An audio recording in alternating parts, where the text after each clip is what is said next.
হঠাৎ করেই বাড়িতে অনেকগুলো অতিথি আর কি বানাবো ভাবছিলাম। ঘরে সামান্য কয়েকটা উপকরণ অল্প অল্প করে ছিল।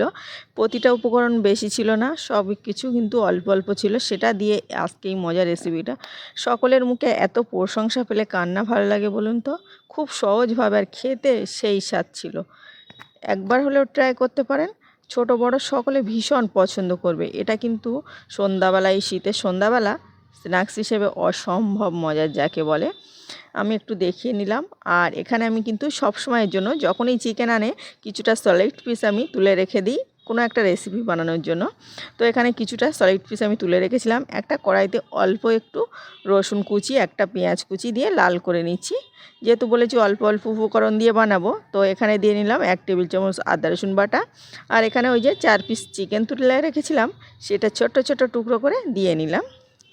এখন সবগুলো একসঙ্গে আদা রসুনের সঙ্গে কষিয়ে নেব। এভাবে বেশ কিছুক্ষণ ধরে ভাজা ভাজা করে নিয়েছি। তো এখন দিয়ে নিচ্ছি স্বাদ অনুযায়ী লবণ, দিয়ে কিছুক্ষণ ঢাকনা দিয়ে রেখে দেবো অল্প করে জল দিয়ে, যাতে না পুড়ে যায়। তো একদম সফট হয়ে গেছে চিকেনটা, মানে সিদ্ধ হয়ে গেছে। এখন নাড়াচাড়া করে নেব। এই ধরুন ভালোভাবে কষিয়ে নিচ্ছি সময় নিয়ে। তো এই তো ভালোভাবে আমার কষানো হয়ে গেছে চিকেনটা। এখন একটা বাঁধাকপি 4 ভাগের 1 ভাগ কুচিয়ে রেখেছিলাম 1 বাটি পরিমাণ, সেটা দিয়ে নিচ্ছি। এটা দিয়ে ভালোভাবে নাড়াচাড়া করে নিচ্ছি। আবারও একটু অল্প করে লবণ দিলাম, কপির মতো কিন্তু আমি লবণ দিয়েছি। একটা গাজর কুচিয়ে রেখেছিলাম, গ্রেট করে রেখেছিলাম গাজরটা একদম ছোট ছোট টুকরো করে, যতটা সম্ভব ছোট করে কেটে নিতে হবে। তো আমি এটাও একসঙ্গে দিয়ে নিলাম, দিয়ে ভালোভাবে মিশিয়ে নিচ্ছি। লবণটা অবশ্যই বুঝে দিতে হবে, কিন্তু আমি বারবার প্রতিটা উপকরণ দিয়েছি আর অল্প অল্প করে লবণ দিয়েছি। 1 টেবিল চামচ জিরে মরিচ ধনিয়া গুঁড়ো দিলাম, 1 টেবিল চামচ লঙ্কা গুঁড়ো, আর দিয়ে নিলাম হলুদ গুঁড়ো। হলুদ গুঁড়ো দিইনি আমি এখানে, লঙ্কা গুঁড়ো, জিরে মরিচ ধনিয়া গুঁড়ো আর সামান্য একটু মিট মশলা। যেহেতু মাংস দিয়েছি ওই জন্য মিট মশলাটা 1/2 টেবিল চামচ দিলাম। দিয়ে ভালোভাবে একটু নাড়াচাড়া করে শুকনো শুকনো করে নিয়েছি। এখানে 2 টেবিল চামচের মতো বেসন দিয়ে নিচ্ছি।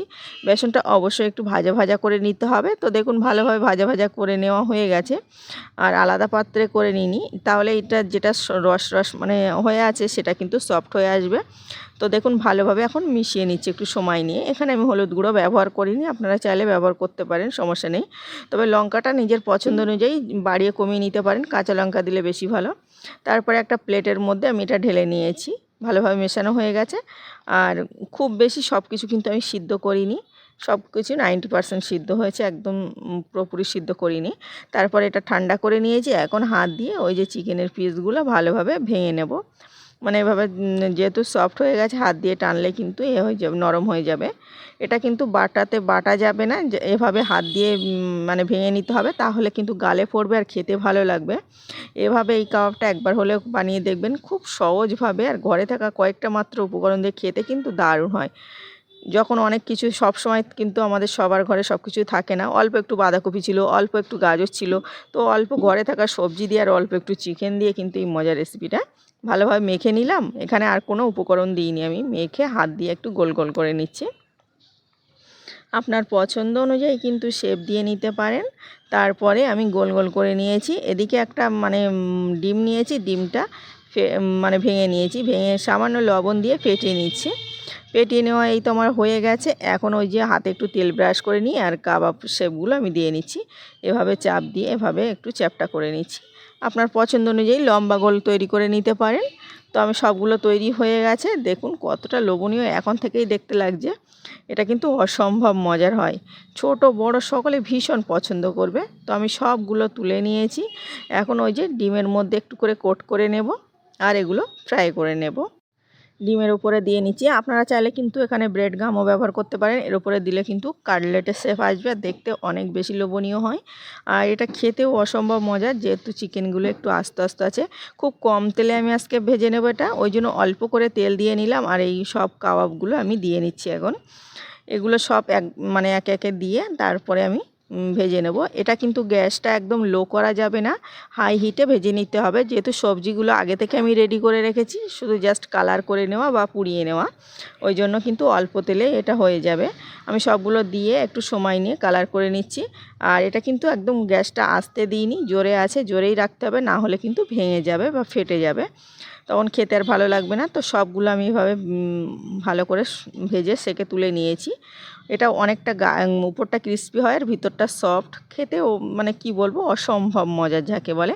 নতুন ধরনের এই রেসিপিটা অবশ্যই ট্রাই করবেন, ট্রাই করে আমাকে বলতে ভুলবেন না। ভেঙে দেখালেই বুঝতে পারবেন যে গরম গরম এটা কেমন লাগে, দেখতেও অনেক বেশি লোভনীয় হয়।